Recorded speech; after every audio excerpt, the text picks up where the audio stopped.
The world is safe.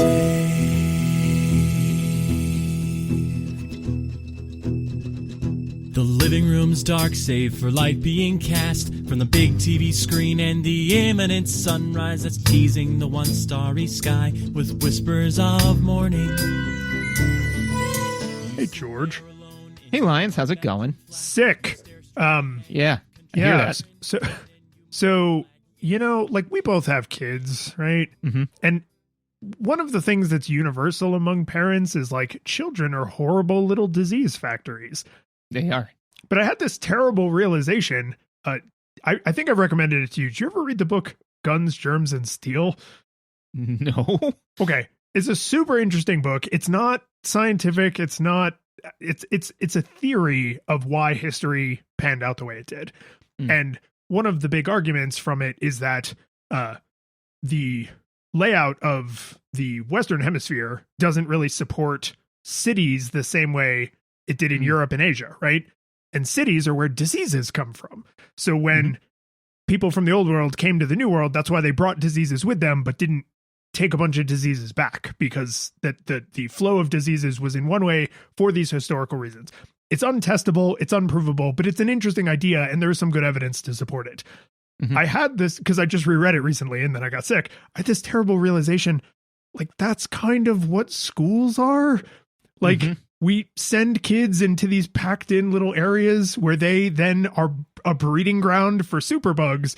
And then they come back to the new world, right, to where their parents are, and then they spread diseases all over us, and we don't have the immune system deal with it because we didn't grow up in that school. So, like, it's a microcosm of, like, them coming to the Americas.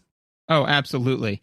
And also, too, like, not only is it a bunch of kids grouped together, but, all of them with just absolute garbage hygiene, And so... Because, I mean, again, not because, it's like, oh, they weren't taught better. They're still learning, they'll get there. But, it's just the two things that makes me think of is one, is that, how often my daughter or son will say, hey, Dad, I just wanted to tell you. Yes, no, 100%. And this is part of the argument, is that in early cities in Europe, they still had a lot of animals. And and most horrible diseases jump from animals to people. So if you have a lot of people and a lot of animals, you've created a lot of opportunities for diseases to jump from animals to people. So if you have a lot of people behaving like animals in schools and then coming home and they're like, hey, I have a question for, and the worst thing is when they're little and they're sick and it's really pathetic. And they're like, can I have a hug? And you're just, all of your weekend plans in your upcoming 2 weeks of your life flashes before your eyes, because it's all done now. Not because the kid is sick, because you're going to get sick. I don't know if I shared this with you. This is slightly tangential, but did I share with you? So we were flying back from visiting you in Colorado, right? And I'm sitting next to Teddy, and he was playing video games as we were landing. And I took the video games away from him. I'm like, hey, you might get seasick, right? Car sick. But it was too late. Oh, no. Yeah. So, like, the thing is, he was wearing a mask, right? So it was like one of those situations, how they do in movies where, like, you're driving in the car and then, like, all of a sudden a sniper, like, hits the driver, right? So it just shows the passenger and you just see, like, the blood splatter. And there's that moment of, like, what's going on? And then they look over, right? I had that exact experience, because it was just like, I just heard or something like that, and all of a sudden, like, warm, wet, wet. And I just turned to my left, and it's just, because he threw up into the mask, so it's everywhere, right? And I was just like, oh no. So, like, immediately start to, go into triage mode, and, like, because he had his stuffy, so I took the stuffy away and put it into a bag and bagged it, and I'm, like, getting, paper towels, and I give him a bag, to throw up into him, like, if you need to throw up again. And I get him to the point where, like, and he's crying, but he slowly pulls himself together. I get him, like, semi-clean, and I'm like, look, once we get inside, we'll go to the bathroom, and I'll actually, like, properly clean you, right?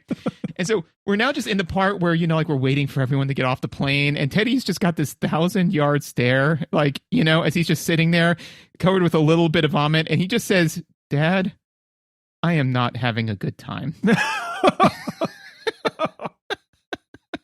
And I was like, No, I get that, man. I'm sorry, but that was probably one of the most heartbreaking things Teddy's ever said to me because it was just so well paced. It's like I'm not having a good time. Me neither, buddy. Yeah, it's like I get that, man. That's a very cool, calm assessment of your current like emotional state. Yeah, accurate representation of reality. Yeah. So to your point, right? When they get sick or they do whatever, you're just like, I'm in it with you, man. I'm in the trenches. Yeah, this is it. Yeah, I feel like there's a lot of things where you're like, I feel super engaged as a parent, but literally putting your own health aside, it's hard not to get that. Like why parents are so arrogant about like, I know what's best for my child. And it's like, you're not literally putting your life on the line every time you catch a cold from them, but because people are such friggin' drama queens, it can feel that way where you're just like, oh man, but he came home with the flu. And then I had to deal with that because I knew I was going to get the flu. And it's like, right. But like unless you have like other compromising issues, like then you got sick and that's part of the cost. And it's like, no, I'm basically a superhero. Well, it's basically like definitional empathy, right? Because it's just, like when the kid's sitting there like, Dad, I don't feel good. Instead of saying like, I understand you don't feel good. You crawl into the pit with them, Yeah. And so you're like, hey, buddy, we're not going to feel good. Yeah. You're not sad. We're sad. We're sad. Yeah. But we played video games. We did. I can actually think of a decent transition into our mailbag question for this, because that was a pretty vivid story, right? Yeah. And we got a mailbag question through the Discord. What is your most vivid early gaming memory? The one you can relive just by thinking about it. Hopefully involves less vomit. I hope. Ideally, none. One does. What is yours? So mine is not my earliest gaming memory, but I would say it is the most vivid early gaming memory. So I'm trying to take the whole, both adjectives. When I was playing through Final Fantasy 4, so 2 in America on the Super Nintendo, for what I recall as being the first time, that was when the Super Nintendo was still in my brother's room. And so at that time in my life, he had to get up and leave the house earlier than I did because of the way the school schedules were. And so he got up and he went to school, and then I went into his room to play Final Fantasy. And like I had my own save file and everything, so like it was separate.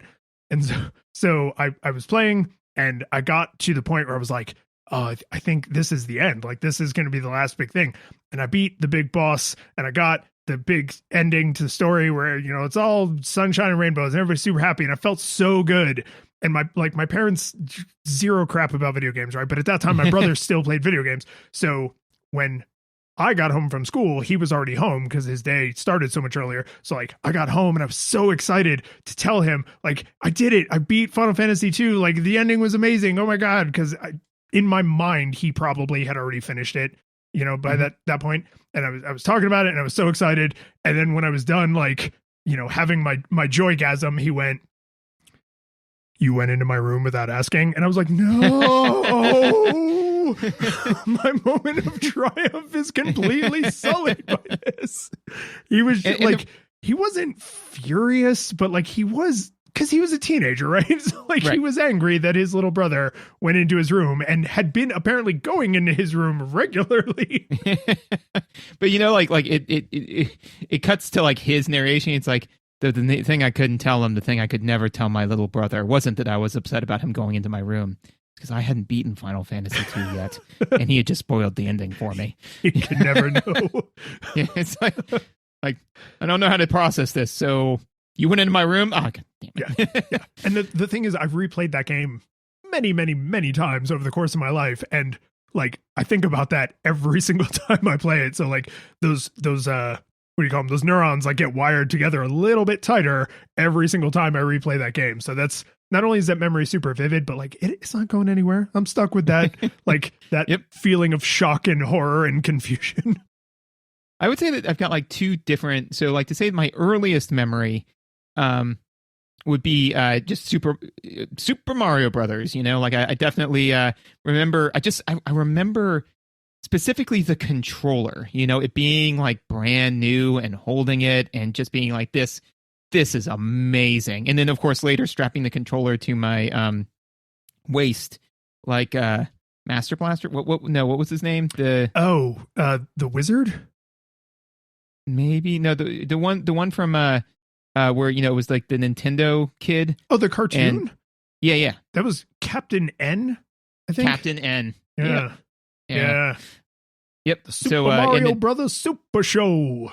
Yeah, and so then I press like the jump button and jump super high and all that sort of stuff. So, but that's a little bit fuzzier. The memory that I remember like the most vividly, where it's kind of like a almost like a brain dance, where I can remember the sights, the smells, all of it. Was playing Ocarina of Time. Because that was in the guest bedroom. So the guest bedroom had like very specific like smell, because there weren't people in there regularly. So like the oak, I could smell like the oak coming off of it, and like the fresh sheets, because nobody ever sat in the sheets. And sitting on there and playing the Nintendo and having my little black notebook with my pen, because I didn't know that they recorded the songs for you in like one of the menus. So I had my little notebook that I kept notes in so I could remember all the songs. I remember writing in my little black notebook with the pen. Yeah, that would probably be my most vivid one. Like I remember that cleanly. I definitely, my version of that was the like grid based passwords in Mega Man, right? Yep, like I had yep. So because every single combination is a slightly different code, right? Like, did you beat this boss and that boss, but not this third boss? Did you get this upgrade, but not that one? Did you beat the same 3 bosses, but you didn't get the E-Tank? Like, they all had different. So I had just page after page after page, and you had to write a little description of like these bosses, these upgrades, right? Yeah, I wonder if, now I'm thinking about it, that like that. Again, video games may, for many reasons, have led to some of our success in life, but that our ability to be successful through good note-taking skills kind of started there, because again, it's the if you want to, build a ship, don't, give men wood, instill in them a love of the sea, right? So it's like, if you want to get somebody to take good notes, just give them a really good reason to take thorough notes. And then all of a sudden you're like, hey, look, I created this. It's like how do you know all this sort of stuff? Well, I mean, originally I was just kind of writing it down all willy-nilly, but then when I went back to find it, I couldn't find what I was looking for. So I created this kind of system, to organize everything. I'm sorry. So you're 10 and you have a note-taking system? Yeah, I guess I do. Huh. Don't you? Anyway. Do you not, adult who is 40? Yeah. No, I think that's interesting, because also branching off of that idea is I take really great notes when it's a subject I'm interested in, and I struggle to make myself take notes if it's a subject I don't care about. Like, you could tell if you somehow laid out all the work notes from every meeting I've ever attended, you could with 100% accuracy be like, he cared, he didn't care, he cared, he didn't care, he was forced to be there, he wanted to be there. Like, it would be so obvious. Ditto college classes. Oh, yes. Yep. I had the similar experience, but it was not my notes, but my grades. Yeah. I think that one might work for a lot of people. So, Lion. Oh, no, wait, shill. We got to shill. Oh, we do have to shill. Oh, my God. Did we almost forget to shill? Almost. We did almost forget to shill. We were supposed to do that before the mailbag. And how are we supposed to get that sweet fliff if we don't chill? I'm so sorry. This is the residuals of being sick. Give us money. No, if you like what we're doing and you just I don't know, we opened with like vomiting and now we've screwed up the format. If you want to help us get the help we need to be more successful, we need way more money. I mean, like, just so much. So because the thing is that we're gonna make Mike organize all this for us, and he deserves a raise. He does. Are you gonna leave Mike underpaid for all the hard work he's doing? You bastard. Because it's not us as employers. It's not our responsibility to pay him more. Yeah. It's your responsibility to pay him more. Yeah, this is like a restaurant waiter situation. Like, right? Like, we just outsource paying his salary. Before money changes hands, though, you can just support us by subscribing, following us on the social things like Twitch and stuff. All those links in the show notes, nogog.show, NOGOG.show. You can also do the better thing than leaving a review. Review's good, but recommendations better. So find an episode about a game you love or a game you hate. Hate listening is also fine. And send that to someone so that they know exactly what their entry point into the show should be. If you do want to go above and beyond, you can subscribe on Patreon. Everybody gets the after show for as little as $1 a month, which is just more extra show. And if you go above and beyond and support us at a high enough level, we will shout you out on the show. So first, we need to thank our 8-bit classics, Kevin, John, Jason, and Yarno, and our 16-bit hero, Michael. Yeah, and if you give us $1,000, we will send you a fun science and technology fact once a week for a year. Ooh, I like that one. I mean, I hate that. Oh, man, I hope nobody does that. I hope nobody makes me go learn more about my profession to send them cool facts. Okay, now we played video games. Now we can talk about the games we played. God, the tags are going to be so messed up for this episode. Lions, what are you playing and why should I care? So in our notes document, under this part of the outline, I have the little like sad sick emoji. Yeah, you do. Yeah. So, but this did actually lead to an interesting topic that I want to discuss. So I will front load you with this, and then we could talk about what you've been playing. But this made me think a lot about the difference between my approach to video games and your approach to video games from an angle I hadn't considered before, which is you tend to treat games as very ephemeral. And that means that when you subscribe to a thing like PlayStation Plus, like you don't own any of those games and you don't care about that. If there's a game you want to play and you miss it, that's fine, right? What I have is a massive backlog of owned games that I want to play, and then a long wish list of games that I want to maybe one day spend money on. And I think there's a very different emotional burden that comes with, oh, I own all these games I'm not playing, versus you essentially having a membership to a rental store. And like, you don't expect to rent every game in the store. You may miss some games before they come and go. So like, if we get around to it, because I know we have some other stuff we want to talk about, but like, that's the thing I was grappling with this week when I was putting like the few minutes of gaming I had into Final Fantasy XIV and then falling back unconscious from like a very high grade fever was like, oh, but there's all these games that I've queued up I want to play. So that's, I think there's a difference between like a backlog of games you own versus like streaming games you have access to, but you don't feel ownership over them. So that's something, if we get around to it, that I think would be interesting to talk about. No, I agree. I would like to discuss that. I think both of our discussion topics will be interesting. So I will spend a small amount of time talking about what I'm playing about, and then we'll move on to our meaty discussion topics. So I am still playing Cyberpunk, which is, interesting for me. It's a lot of time I've spent playing this game, Did you start a new character? Is there a big post game? I did. So I played through as, like my male V, and I was like, okay, I'm going to play through as female V, and different background. I was going to try to pick like different perks, but then that completely changes the play style. And I'm like, I like the way I was playing the game before. I wish to continue to play the game. So still playing a lot of that. The one Tales from Night City that I'll share with you was that Megan was sitting on the couch. She normally is like either reading or doing her entertainment thing. And I had figured out something. Oh, that's what it was is that if you, while the car is going, it doesn't matter if the car is going 20 miles an hour or 120 miles an hour, they will let you get out of the car, right? And the minute you get out of the car, physics kicks in that like you just stop and the car continues to move, right? So I think that's kind of cool, because that basically means if you're adroit enough, you can throw your car at people, because it only counts as a crime if you're in the car when the car hits them, Yeah. What a weird law for them to have on the books. I know, right? So it's like, that you're not in the bullets when the bullets hit people. Like, what?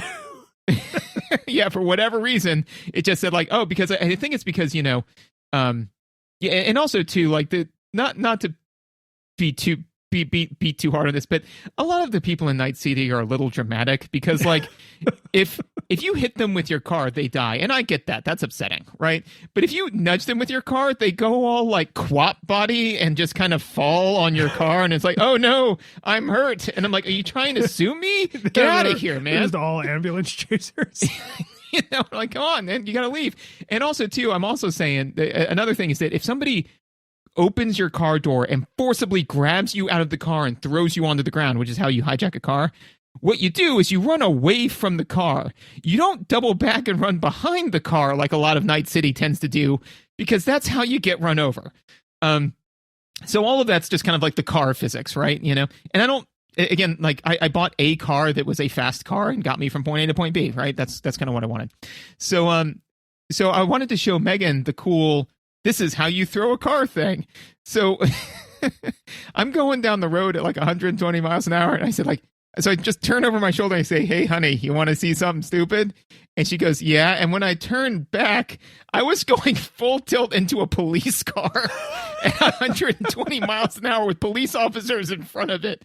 So I was like, yeah, you want to see something stupid? She said, sure. I was like, check this out. Oh, shit. And just like, it just slammed in, killed 2 police officers, which immediately put me as like 3 stars on the wanted list. Like, turrets are coming out to come kill me. And she said, you're right, that was pretty stupid. And I was like, it was. Interestingly, not the thing I was trying to show you. But so that's my tales from Night City.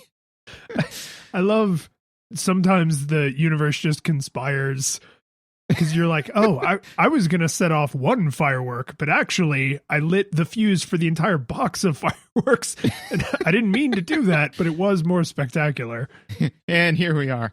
The other game I've been playing a little bit of was Meet Your Maker, which was another one of the releases for the PlayStation Plus library. Now, the thing that, so I'm, like I said, I'm going to try to start, like playing these. Keep in mind that this is not a game that we're playing to review, right? So I owe this game nothing, like, so. All right. I say that to say that, I'm going to treat these games like I treat most games, which is that if I get done, then I'm done. I don't have to put hours into this game. Like, so I played this game for about a half an hour and I was done. I would not recommend it. And here's why.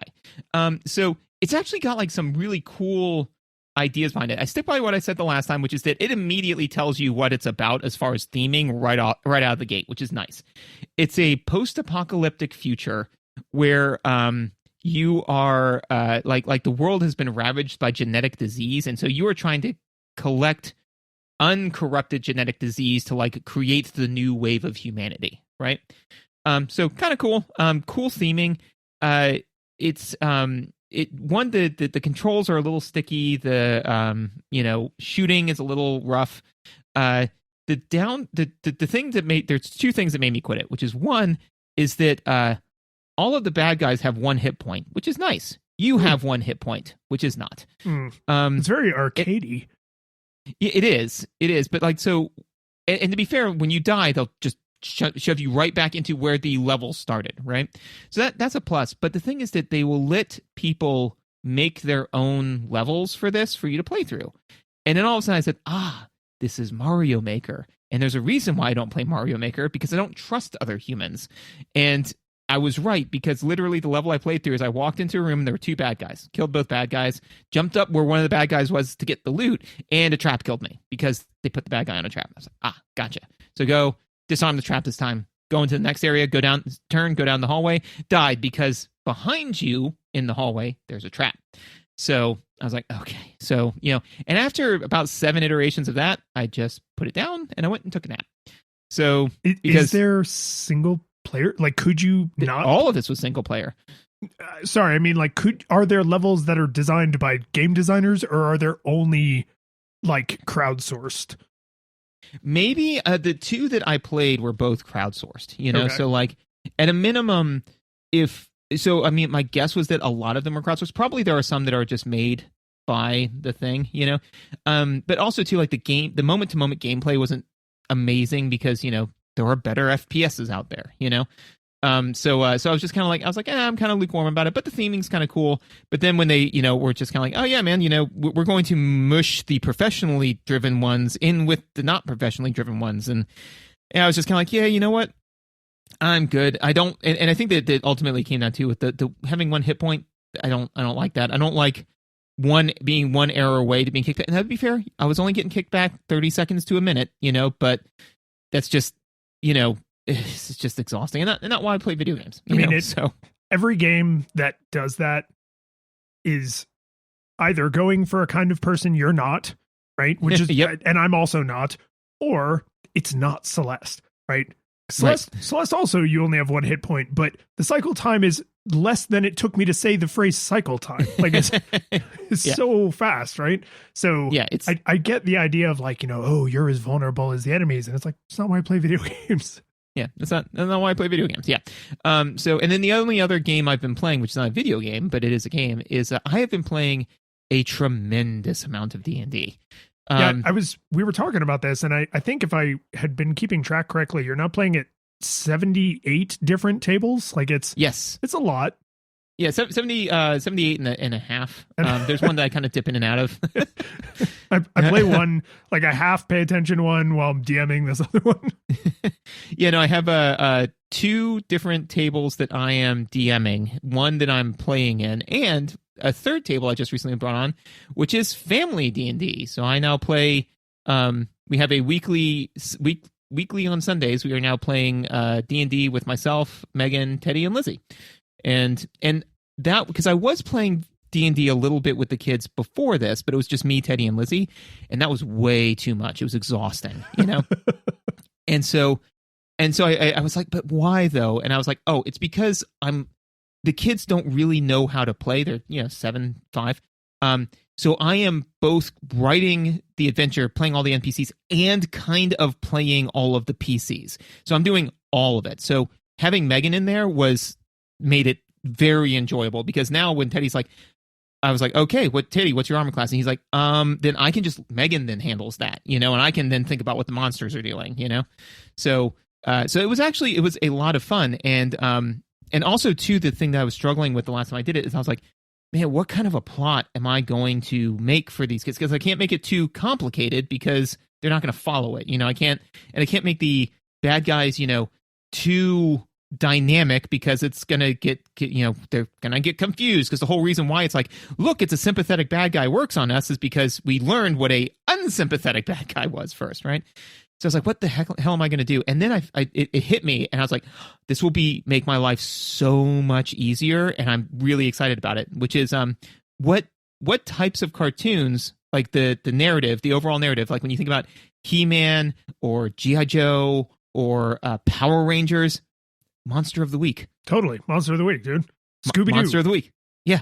And so I was just like, that's what I need to be doing, is I just need to be like, there is a big bad guy who is out to get the good guy and just throws monsters at them. And each adventure will be themed around the different monster, And I was like, this is so easy now, and gives me room for tangential learning. So the first one I threw at him was the Minotaur, and I was like, the Minotaur will be in a maze. And in order to, get through the maze, they went to the mayor and asked the mayor, like, how can we do this? And they're like, who you should go talk to? There's a citizen in town who has experience with mazes. Her name is Ariadne. And then Ariadne said, well, if you want to get through this maze, you have to lay down this thread so that way you can find your way back out. And I was like, I don't think any of this is going to stick, but if you throw enough Greek myth at them, some of it might. Can I put on you in a really pedantic way? Yeah. The Minotaur is in a labyrinth. Labyrinths are not meant to be solved. Mazes are. Oh, okay. Well, I will. I'll make sure to update my notes. And it's a better word. Yeah, you're gonna teach your kid a cool word. Maze is what you get on the back of your friggin' placemat at a restaurant. A labyrinth is something complicated and mysterious. This is a particular puzzle where this particular labyrinth is on a plinth. And when you put labyrinths on plinths, they become mazes. Can I just for a second dip out to, because I'm not going to acknowledge any of that. Can I just want to dip out to a little like weird behind the scenes thing, just because I've never dealt with this before, and it's funny to me. So we record remotely most of the time. We record over Zoom, and somehow the enable hand gestures thing got turned on in my Zoom. I probably just clicked it and didn't realize it. And so you and I gesticulate a lot. Like we're like racist cartoons of Italians from the 90s. Like we gesticulate a lot when we talk. And so every time it thinks it's recognizing a hand sign from you, it like pops up a little thing like on the bottom of my screen to let me know. Yeah, like right now, it's just like it's flashing. Nice. It's like, awesome. Because at first I was just like, what the hell is happening? Oh, the recognize hand gestures thing is on for some inexplicable reason. But yeah, we're confusing the hell out of the robots right now. And so that actually, so all of the D&D I was playing led me to the question, and because I was kind of ranting about this to Megan, and she had an interesting viewpoint on it, which is, D&D to me is it's nerdy. A lot of stuff that we do is nerdy, but like for a lot of people, it is the line they are unwilling to cross. Where they're like, oh, I mean, like I play a lot of online RPGs. I play a lot of World of Warcraft. I play World of Warcraft 60 hours a week, but I mean, at least I'm not playing Dungeons and Dragons like some type of dork. It's like, yeah, what? Huh? And it's just like. Yeah, it's just like, oh, yeah, I mean, like, I definitely, spend hundreds of hours playing Sudoku, or, in my opinion, the more insidious one, it's like, yeah, I'll binge watch a TV show for 60 hours a week, but I won't get together with friends and play Dungeons and Dragons like an animal, and you're like, I don't understand your priority. So I thought we could discuss why. Yeah. Why? So, I can tell you the two reasons I would confidently go to. I don't know how correct they are, but like my brain immediately snapped to these two reasons. One is basically all media in the 1980s used Dungeons and Dragons as a lodestone to just quickly categorize nerds. How do you know a nerd? They have pocket protector. They have big, thick horn-rimmed glasses. They wear, their collared shirt buttoned with no tie. They wear the little propeller hat, and they play Dungeons and Dragons. Like that was just. It was such a staple, and it was like a self-fulfilling prophecy, right? Because there was media about Dungeons and Dragons being like the nerd identifier, and then there was the Satanic Panic, which then made more movies and TV shows use it as a lodestone, which made more stupid news stations hook onto it because it was now even easier to hook onto.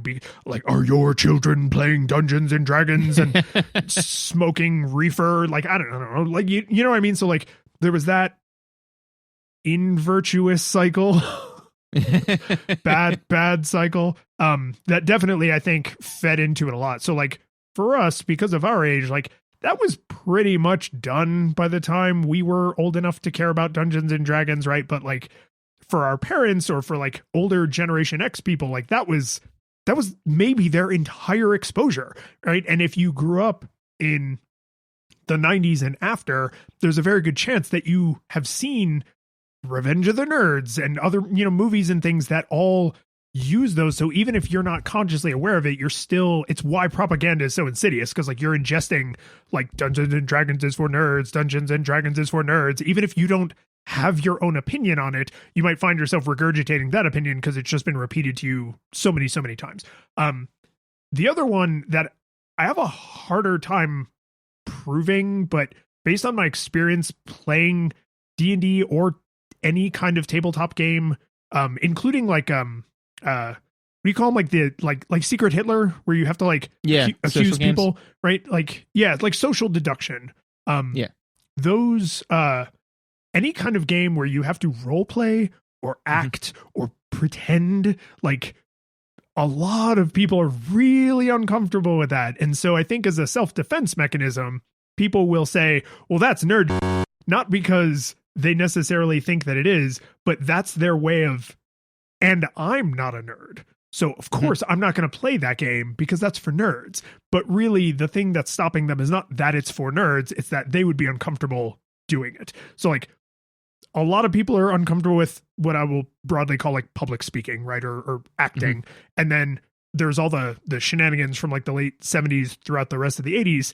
So like that's those two things. If they're not high on the list of reasons, I would be shocked, because I mean that 80s stuff was everywhere.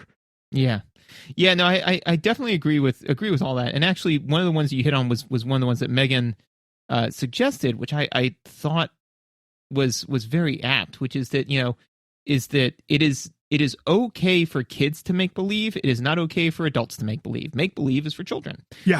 Totally. And so that's what you're doing, is you're getting together and you're make believing, and that's dumb. And I like, and I kind of agree with the fact that, because it's what I've seen a lot of times is when people are like, oh yeah, so you're into that nerd stuff, that D&D, and I'm like, yeah, why are like you attacking me on this? Because what's it's the like hostility here.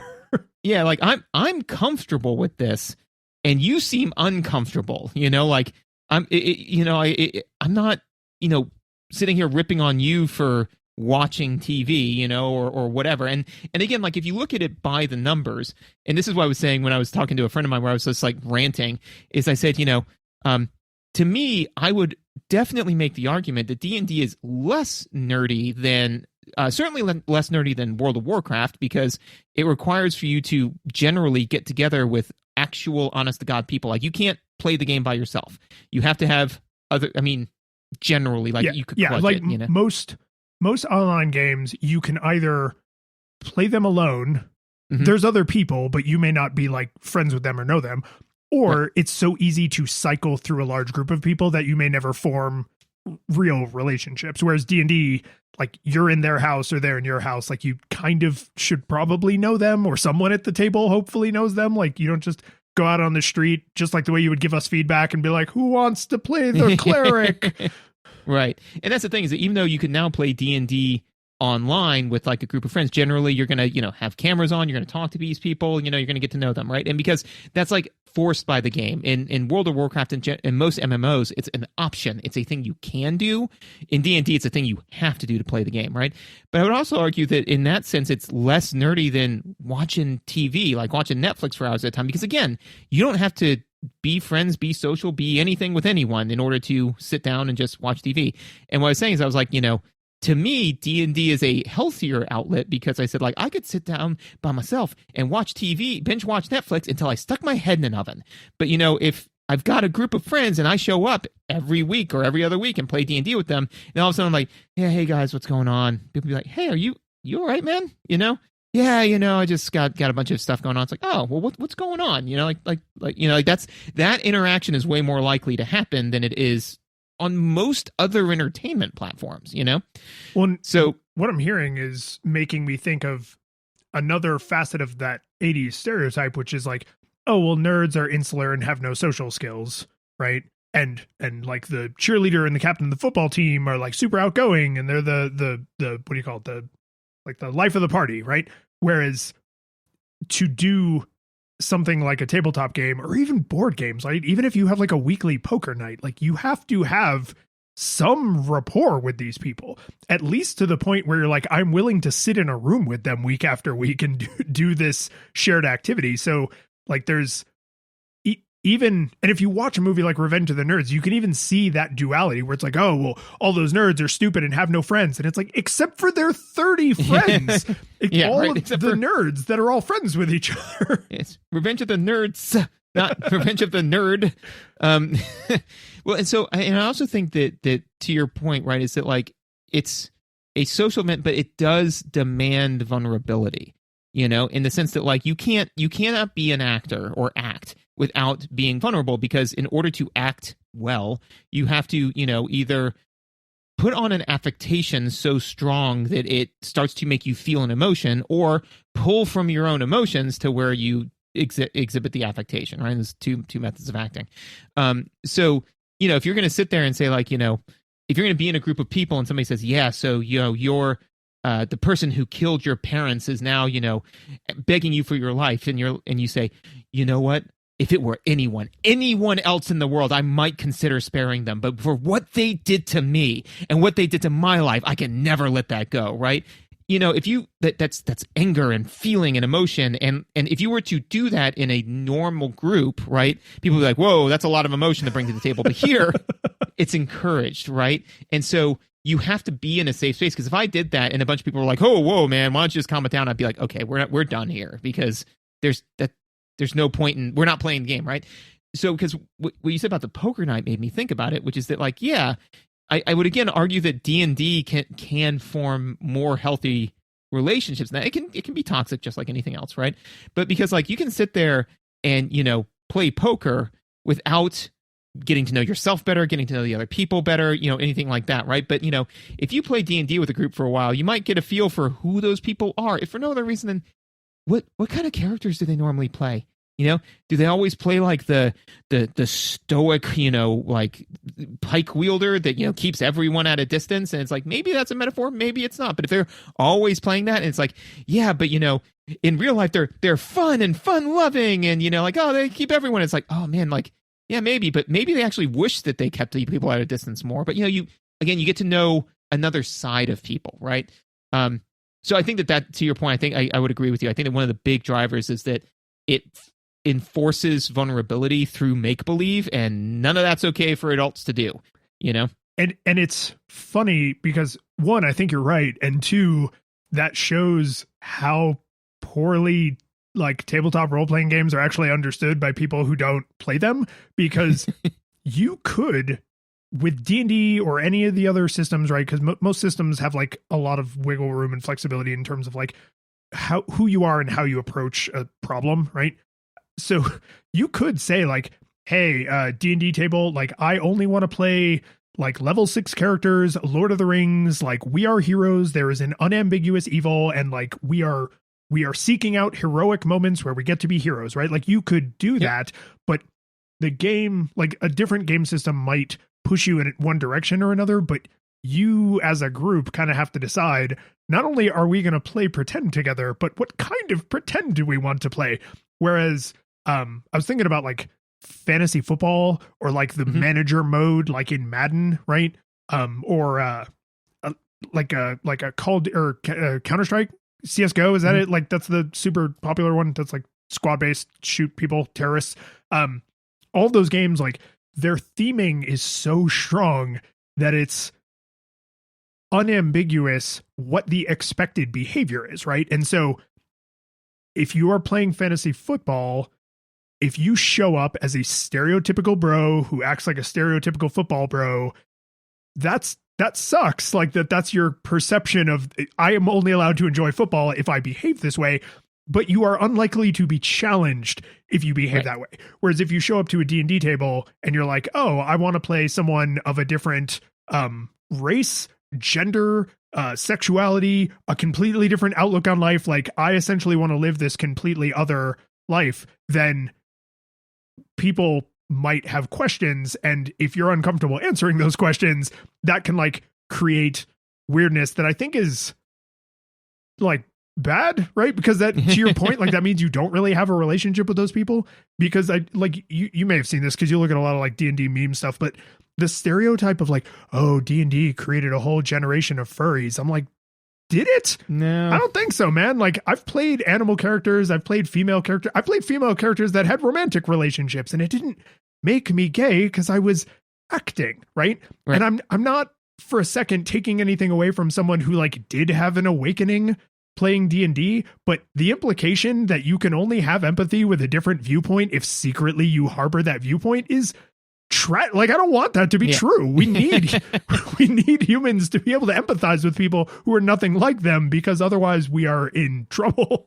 Yeah. No, I mean, like, and that's the thing that I think is that I really enjoy about D&D is that, you know, like I'll think of like what do I think would be an interesting character, and then, you know, I'm like, okay, I think that this would be kind of an interesting thought, but like their, you know, their race, their gender, their all of that class, like all of that is just kind of like secondary to like, well, what do I think would be an interesting character to play? And it was funny because I remember I was playing with a person and I said, like, you know what would be interesting is if you had like this big monster, like because we were all level 10, right? And I was like, you're going to be level 2, but you're going to have a big monster that is like the thing that makes you, the monster is level 10, right? You know? So I was like, and you're going to play an 8-year-old girl, you know, like, you know, so like everybody else is these big, hard-hitting guys, and you're just an 8-year-old girl with this pet that everyone's terrified of, you know? It's like, what's the name of the Spider-Man universe where she's like the little anime girl, but she has the big robot like spider? Yeah, absolutely. And so it was funny because I had said that, and then the player made some tweaks and made it like a 10-year-old boy, right? But like we didn't communicate on that well, and so like I just said, you know, I was like, oh yeah, he's playing an 8-year-old girl. And he goes like, huh, right, yeah. And I was like, and so I just kept going, and I said something 8-year-old girl, and he goes like, I'm sorry, you messing with me? I'm like, no, you're playing an 8-year-old girl. And he goes, no, it's a guy. And I was like, oh, okay. And he's like, yeah, I thought you were messing with me. I'm like, no, I just thought you were playing a woman. And he goes like, well, you know, I don't know, like why would I play a woman? I'm like, why wouldn't you? You know, like it's a game. It's a game. You can be whatever you want to be.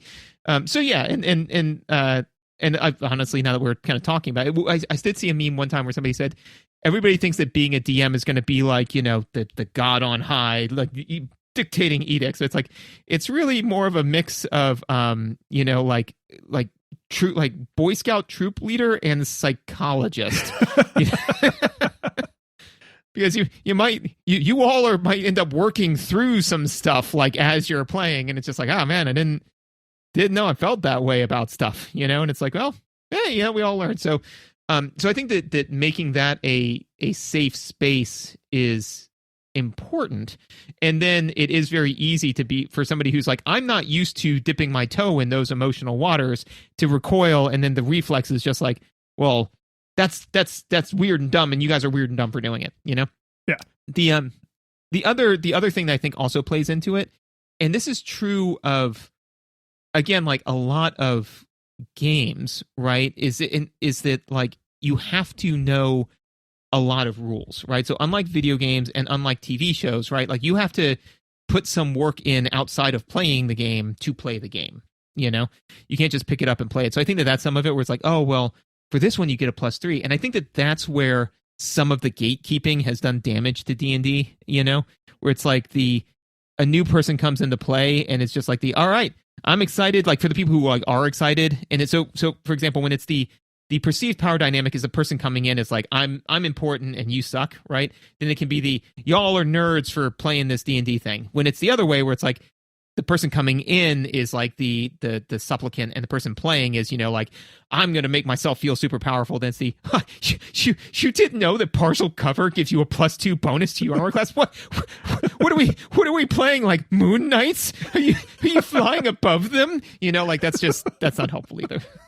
That's true. I do think that, and because now we're going full on like, Psych 101 with this. But we're both trained in, so we should be doing this. We are trained in Psych 101. Like that is where our training stops. Yeah, so take all this with a grain of salt.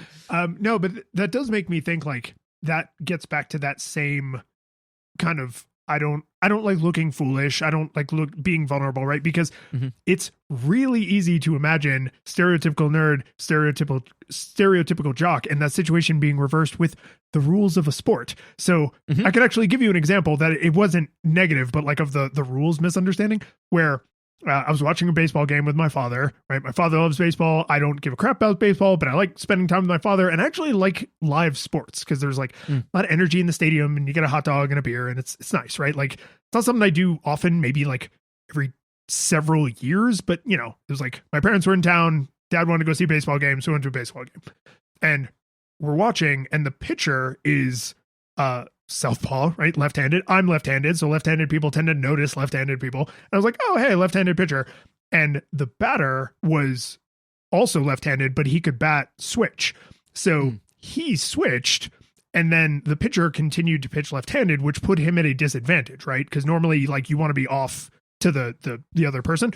And I was like, oh, it's too bad he can't pitch right-handed. And my father was like, oh, he actually can do both. Like, if you look closely, he has a 6-fingered glove, so he can switch his glove to either hand and then pitch with either hand. And I said, why isn't he switching? Like, he could get his advantage back right now by switching. And he was like, oh, well, once the batter has chosen their stance and you've chosen your pitching arm, you can't switch. You can only switch between batters.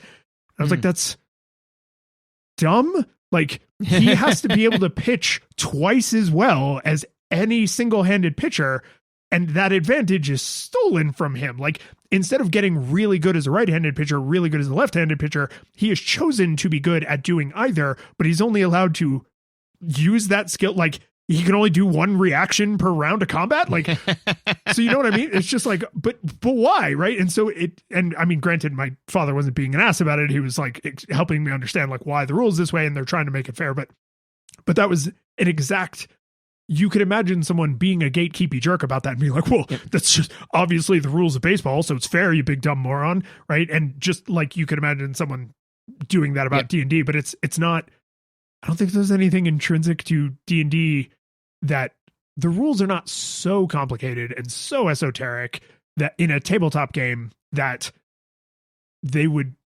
push someone to be more of a pedantic ass than any like card game or sport game, like regular, traditional physical sport. Like those, they also have complicated, stupid rules that often make no goddamn sense. And if you pressed someone on like why, but why is that rule there, that eventually they would be like, I don't know, it's just the way we've always done it. Like, did you know for the early part of basketball, their like 3-point shots didn't exist? Like they got added later, literally to make the game more dramatic.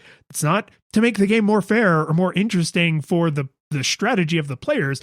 It is to force them to do riskier things so the audience will find it more interesting, because layup after layup after layup after layup is boring. But some, a 7'5" guy taking like a giant fadeaway 3 from the half court line is like super dramatic. Everybody holds their breath while the ball's in the air. It's there. That rule is literally for the audience. It is not for the players. Right. It is not to make the game more fair. So, but if you press someone on like, why is the 3-point line where it is? Why isn't it closer? Why isn't it further? Like they probably don't know. And the fact that I know is coincidence. It's trivia, right? But it's not, it's esoteric knowledge you could use for gatekeeping.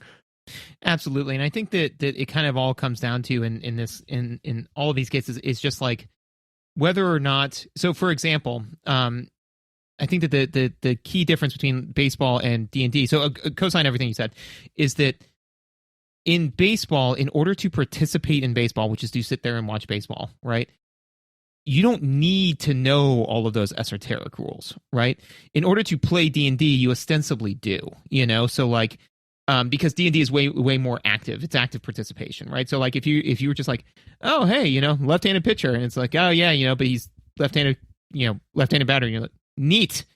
See if he does the thing that I want, which is hit the ball. I still remember when I was watching baseball with back in college with my girlfriend at the time. She there was a number like on the thing because she loved baseball and I could not tolerate it, right? So she dragged me to a game, and it was like halfway over by the time we got there and sat down, and I looked at the scoreboard and it was 0-0, and there was another thing, and I forgot what the thing was. It was like I think it was number of hits, and it was like 5, right? And I said, so you're telling me that 5 interesting things have happened in the last 2.5 hours? Like, that's it? That's terrible. And then she's like, well, no, but it's about this and about that. I'm like, no. 5 interesting things in 2. That's one interesting thing a half an hour. That's abysmal. I need more entertainment than that. So, well, no, I think this is interesting because this makes me think of 2 things. One, traditional sports are definitionally spectator sports, right? Like all the big sports, there are lots and lots of sports, but all the ones we think of, basketball, football, soccer, racing, right? Like there's a very small number of people doing the thing and a very large number of people watching the thing. D&D is now also like that. There are a lot of people play D&D, but a lot of people also pick up basketball and don't have an audience, right? But now, because of streaming, there's twitch.tv/lines and beta.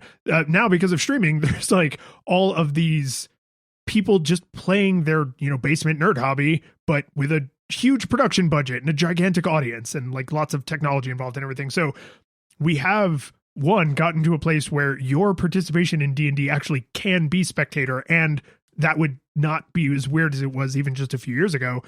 And 2, you kind of just proved that like you found it almost impossible to be a spectator without knowing all of the little nuances, right? So like right. Your girlfriend at the time saying like, oh, but this happened and that happened, and there's like this dynamic between this player and this person, and it's all just one ear and out the other, right? And it's just like could not have cared less. Can't care less. So I think that, and so what I was going to say is I think that what it ultimately comes down to is, and again, like to play, to really play the game, right? Like to participate in the way that most people would consider participating, right? Is the amount of vulnerability required by the participants, right? So I think that for baseball, right, is that like to your point, right, is that like, you and me could go to a baseball game, barely understand it, but you know what? We can sit down, we can have a beer and a hot dog and talk about the weather, right? And we would be watching baseball, right? In D&D, if you want to play it, right, you have to come in and be willing to be vulnerable to a degree with who you are, because because expression is one of the key one of the core components, right? Like it's is expression. So you are going to be expressing yourself one way or another through the character, right? And then you also need to be vulnerable with the fact of like, hey, I don't necessarily understand these rules, and I need to, right? So like all of the other players, the experts in the room, need to be okay with being vulnerable about who they are through their character, and the novices in the room need to be able to be vulnerable about the fact that I don't know this game and I seek to understand it. So it requires a lot of vulnerability, and anytime anything requires vulnerability, it has a chance to go sideways. So anyways, but yeah, no, I good talk. What do you think about backlog of library versus streaming? So, like I said at the top of the show, not a lot of games got played between last recording and this one, because I had like terrifying sudden illness, like everything's fine, in bed under the covers, shivering, 104-degree fever, like real bad, and then the next day fine, right? Like alarming, but kids.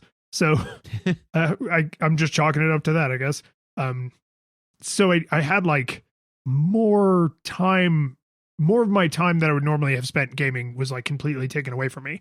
And there were specific games, like I literally had a little list that I was like, these are the games that I want to play before I talk to George next, because I've been meaning to, and there are a bunch of short games. I was like, I want to check these off. And so we can like talk about them either as a group of short games or like, if one of them has something particularly interesting. And I literally didn't even install some of them because I just was like a miserable pile, and then had to go to work, and then was a miserable pile again, and then had to go to work, and then we were recording. So I felt some guilt over that, because I was thinking about like, I bought some of these games. Some of them have been on my like backlog to play for ages. And like, I want to play this game.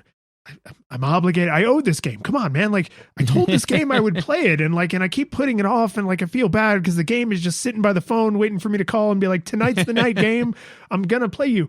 And something tells me, based on prior conversations we've had, when you are looking at the PlayStation like streaming where you can just download any of those games at any time, you don't personify them and feel an obligation toward them. Sure don't. So interestingly, we had, this is going to get very philosophical here for a second. But we had a conversation a while back that I feel like we were going back and forth as we tend to do. And I was like, hey, here's a thought. And I threw it out there. And I feel like that the main note that I got from you was, I can't refute that right now, but I don't like it. That sounds like something I would say. Which was, is I made the argument that all relationships are transactional, right? And because we were talking about, initially we were talking about, like, okay, well, some relationships are transactional, right? Where it's just kind of like hey, for example, I go into work and you pay me money to go to work, right? So when somebody's like, I thought we were friends, it's like, no, like every hour I am here doing a task, you're paying me X amount of money. When you stop paying me X amount of money, I'm going to stop doing the task, And also too, is that like part of the contract that I would say when I was the employer is the person would say like, yeah, like, man, you're lucky I came in. I'm like, no, I'm paying you to be here. The transaction isn't you come in and I pay you money and also I feel bad about it. That's not the transaction. You don't get a piece of my emotion in this transaction, right? But then I was like, as we were discussing, I was like, well, if you think about it, even friendships are transactional in the senses in like, for example, is if I said like, hey man, we're going to hang out and play D&D, right? The transaction is we are both going to take 6 hours of our time and we are both going to have fun. That's the tacit agreement, right? Then if that doesn't happen, the only time one of us will get frustrated is if that doesn't happen. So, right. So if we get together, we hang out, we have a good time, but we don't clear a level, or we don't get so far in the adventure, or we don't do whatever, right? Then I don't care, because that wasn't the transaction, right? I think that a lot of the times in some of those what could cause a problem is if me having fun caused you to not have fun, because then I would feel like I did not meet our obligations. Right. So I say all that to say that I really try to be careful of what is the transaction that I'm making here, right? And so for all of my video games, I know what the transaction is. And the transaction is I pay for their time, right? Like I pay for them and then I play them for fun. That's it. So like if, there's 20 video games waiting in line, I'm like, that's what they're there for, right? And the fact that they don't have emotions, I don't worry about it all. And I think that to your point, right, is that I don't honestly, and I'm interested if you do, Because I think that you're where most people are. I don't even think about my video game backlog ever. You know, I can't imagine. I can't imagine that part of my brain being freed up. Like in the middle of my week, when I'm looking at like the weekend, I am thinking about like when I'm going to play which games so that I can eventually get through them. Like, yeah, it sounds like work. It does. I can't. So what you're describing to me sounds more like you have the mentality of, I am going to see what's on. Like, remember what we did when we were kids? You just turned on the TV and whatever was on, you just watched. And if there was nothing on you wanted to watch, then you would just turn the TV back off. Or maybe you left it on, but you wandered out of the room, right? Mm-hmm. That mentality is fine. Like, I don't think it's right or wrong, but like that gives you a very different orientation towards your consumable media products. Whereas I feel like I have like food that's rotting, right? It's like, right. Like, oh, but I spent money on this, and if I don't eat it, it's going to go in the trash. And like, but I started eating it and I don't really like it, but like, I spent the money on it and I've already invested some time in it. Like there's very like, no, I sat down to watch this movie, like, even though it's dumb as hell and I'm getting no enjoyment out of it, like I'm going to watch it to the end, right? Which is that one I do think is probably bad. Like we like being too distant from your entertainment. I would say like, if you're being super over the top about like everything is just a consumable and it's all throwaway and it's all garbage, like that's bad. You shouldn't only eat junk food, right? Like you should have some things that make you think deeply or that make you feel deeply or that are important to you, right? So like that's, I think, still super valuable, but that doesn't mean you have to expect that from not every meal has to be a 5-course, 5-star meal, right? Whereas like my hope is that they are, like, secretly deep down, because I want to play this game, and maybe I probably spent money on this game. Like, even though I used to get a lot of bundles and stuff, like now I mostly buy games like normally, like one at a time. So like, you know, money's been spent, expectations have been set. And I have noticed that there are certain people that have expectations so high that it actually freaks me out. So the sequel to Breath of the Wild, Tears of the Kingdom, comes out. As of this recording, it comes out next week. In fact, by the time this recording releases, it'll already be out. There are a few people that I follow online who, as far as I can tell, their entire personality revolves around this game being a good game. And that's too specific even for me. Like, I want games generally to be fun, and I have a list of games that I hope I get to eventually and I hope are fun, but there's some permeability in there, right? Some games will fall off, some games will, you know, jump to the front of the line, but like, generally speaking, I do put a lot of my enjoyment and expectations on entertainment in the broader concept of video gaming. But when I see people wrap themselves in, their whole personality is now this one game, I'm like, is this person, like, are they a head in the oven risk? What if this game isn't the best game they've ever played, and this isn't the most valuable way they've ever spent 60 hours of their life ever? Like, what will that do to their entire sense of self? So like, I'm lucky not to be that extreme, but the problem is I feel like those people are closer to the end of the spectrum I'm on than you, where you're just like, I don't know, it's an entertainment product, who cares? Well, I think that the interesting thing, and so here's the thing, is that, like, you know, different philosophies, different, like, no one better than the other. So I don't want it to just be like, well, the way I look at it, you know, like that, because God knows I'm as clueless as a human as most other people, right? But is that, like, again, I kind of look at it transactionally, right? Which is that, and to be fair, there are some things where, you know, so for example, in most of these situations, I'm like, this is to your point, an entertainment product. So what is the transaction I am seeking? I have 2 hours of time. I want to fill that time with relaxation, entertainment, right? Now, sometimes that could be playing The Last of Us, and God knows The Last of Us is not relaxing. It's not strictly entertaining. Like, it makes you feel feelings, but I'm like, I want to feel those feelings, you know? So I'm going to go play The Last of Us, right? Or what have you, right? But that's the exchange. That's the transaction. I've got 2 hours. I want to put 2 hours and get happiness, decompression back, right? Entertainment back, right? There are sometimes, for example, where, like, I remember at one point I was watching a TV show and I was like, man, I don't I'm not looking forward to this. I don't like it. Like, but I was still about to go sit down and watch it, and I was like, why? Because normally in those situations, I'm like, there is another expectation here, right? That I need to be able to articulate. And you know what it was? It was a show I was watching with Megan, and I was like, so the thing I want is to spend time watching TV with my wife, right? That's what I really want. The show is actually tertiary. So then I just said to Megan, I was like, I actually have no interest in this show whatsoever. Can you watch it on your own time and we watch something else? And she said, yeah, sure. And then I got that time back, you know? Like, yay. woo. So I mean, like I wouldn't say that, because I do have a list of games that I want to play. I just, whenever somebody will mention like, oh, you should check this game out, I put it in my Google Keep document, and then I close the document and I forget about it, you know? And so then I play the game, like, for example, Cyberpunk. I'll play Cyberpunk until I'm like, I want a different flavor. I want something else. Or, you know, I feel like that this has reached a satisfying conclusion. And then when I'm done with that, I will open up my document and scroll through and say, this one. And then I'll plug that one in.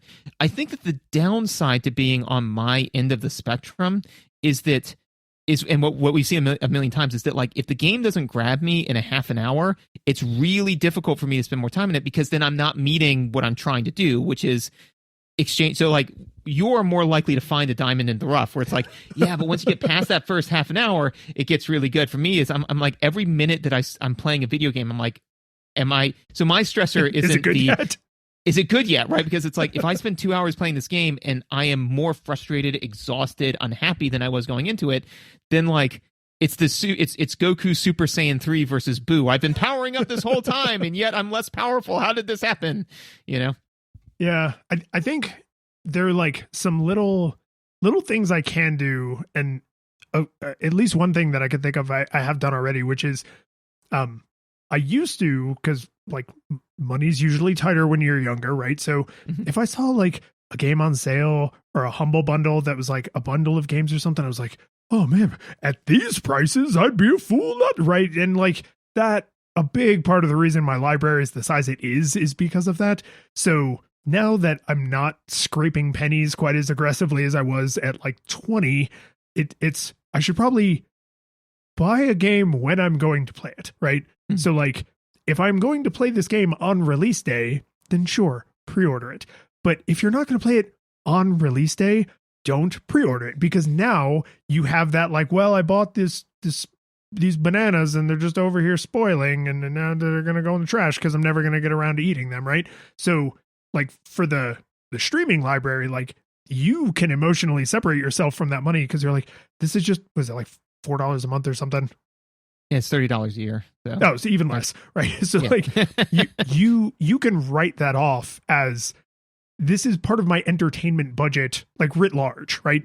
And if you play one game a year and you get a tremendous amount of enjoyment out of it, or you play 100 games a year and you get a little bit of enjoyment out of them, like, that variability is part of the transaction. Like, you expect some variability because you are paying for access to a pool of stuff. You're not buying a specific thing. Because I tend to lean toward buying specific things, if I buy them in anticipation of playing them, which I have done and will probably slip and do again in the future, like, that is essentially spending money on an emotional burden, because it's not a video game yet. I haven't played it, right? Like, all I bought is an obligation and guilt. And the odds that game will become unpurchasable in any time in the relative future is pretty low, right? If it's a Nintendo game, sometimes they do weird stuff, but, like, basically nobody else does that. Pretty much any game that came out in the last 10 years, you can still buy, and you could buy it on 50 different storefronts and 10 different platforms. And so it's just not a concern that, like, oh, but when I go to play it, what if I don't? What if I can't get it then? And in the extreme case where that happens, yeah, right. That's the risk you take. Well, that's the thing too, is that, like, you know, is that I feel a lot of times we get into it, and again, not to get too philosophical, but, like, a lot of times people will approach situations of, like, how can I make this a zero risk situation? And the answer is you can't. Every situation has some risk, right? I will say, though, that I have purchased games in the past, like, so sometimes where it's the Humble Bundle, where it's like, I'd be ridiculous not to buy this, right? But one of the things that helped me, again, because, like, my mental state is completely decoupled from my games library, right? You know, is the joy comes from spending the money to have the thing, not play the thing. Oh yeah, you know? It's retail therapy. Right. Yeah. Yeah. And that's one of the things is that like one of the things I made my peace with a while ago is that like I forgot what the exact dollar amount was that I kind of said, but basically like $20 a month, right? I have to be okay with potentially spending $20 a month on something that does not make me happy, you know, because, and just being okay with that. Like I'm going to burn $20 a month on something that I should not have spent money on, because then I feel more okay with being like, you know, there's this thing for $15. I think that this thing will make me happy. This thing should bring me $15 of happiness. And I buy it, and it does. Yay. You know, but then like, and I buy another thing, and it does make me happy. Yay. I bought things that made me happy. I spend money to make me happy. That's what money's for, right? You know?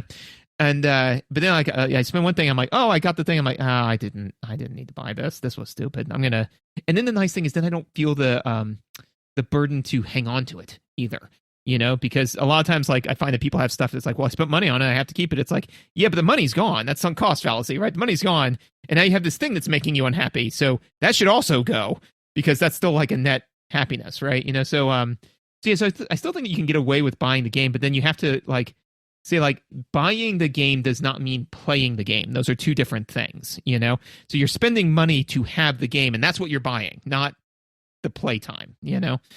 There's a secondary, like a sub discomfort here of if you acquire a physical thing that does not bring you joy and you take care of your physical things, you could then sell or gift that physical thing to someone who may derive joy from it, right? With, you know, you buy a bunch of games on Steam and you never play them, you just made a generous donation to the Valve Corporation, like, which is fine, right? Like an entertainment budget is an entertainment budget, and capitalism, and like I get all that, but at least in the old days, if you went into a GameStop and you bought a game and it sucked, you could go back to the GameStop and be like, hey man, this just didn't really rock with me. Give me my $5 you're going to give me for this, and then resell it to someone else who will maybe get enjoyment out of it, or you could take it to a Goodwill or give it to your roommate or whatever, right? But like with digital games, you still pay the same prices that you paid for them when they were physical games, but you lose all of the, like, what's it called, right of first sale, which is like a whole other problem in like the games and media industry. But there is some additional frustration there where it's like, if I don't play this game, it cannot be played, right? So I either bought a video game and I derive some enjoyment or some, you know, time spent on that video game, or I made a generous donation to the Valve Corporation, but it can only be those two things. So yeah, you said like if I buy this game, it cannot be played. That makes me just think of I think we were living together when this happened, but I bought a game.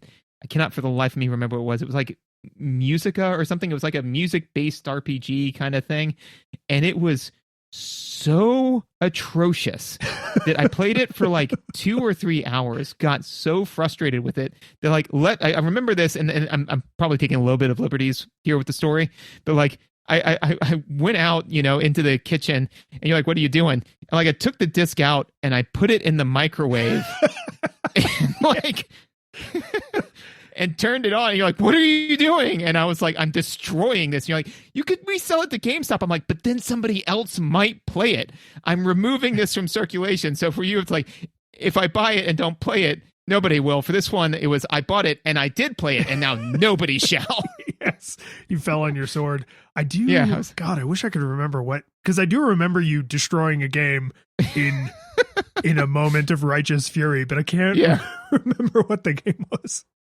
No regrets, man. The curtain falls, the music plays, the credits roll, then it all fades to black, and you're left by yourself.